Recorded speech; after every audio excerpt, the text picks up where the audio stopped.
Welcome to Vanderbilt Library's Special Collections and to the Buchanan Fellows exhibition space.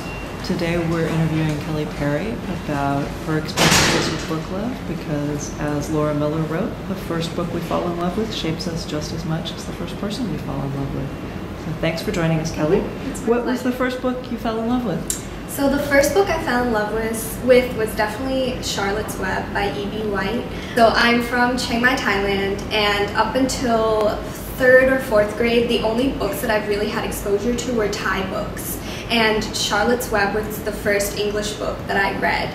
And when I read it, it was just, the second I finished it, I started it again because just the narrative about love and friendship was just so strong. And that was really the first time that I knew that I would always be a lifelong learner because I would always love books, and books are just such a great avenue for not just self growth, but also learning more about the community, learning more about the world around us through fiction and nonfiction work.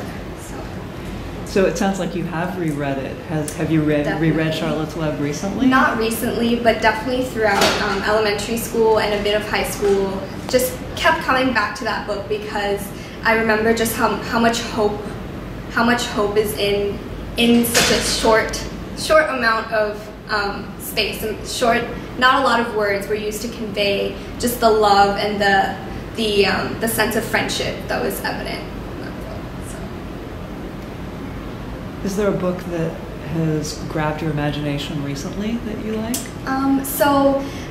The Alchemist by Paulo Coelho, I don't know if I'm saying his name right, but that book has always been a pillar in viewing my own life, personally and professionally. I've read this book probably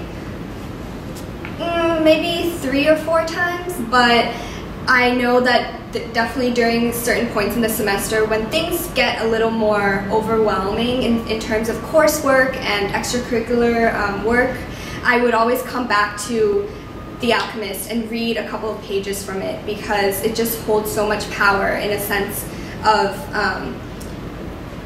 going after what you love and believing in yourself. For example, there's a quote in the book that goes something along the lines of you can travel all around the world and observe all the treasures you want, but you can never forget to hold the drops of oil in your spoon. And what that means is that you can really go after your passions and do whatever you want, but you have to, this is what I took from it, you have to always stay true to yourself and remain down to earth and really not lose the core values that make you who you are. So really The Alchemist speaks to me on so many levels, not just personally but professionally. As I graduate next May of 2018, I just think that having a book like this helps align your personal goals with your professional goals. And yeah. Is there a book that you like to share with your friends and family? That's The Alchemist, yeah. And can you tell me about a book that you were given that you remember?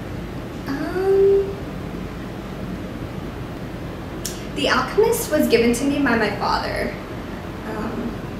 That's really the main one that I remember. Yeah. Well, thank you very much. Thank you so much.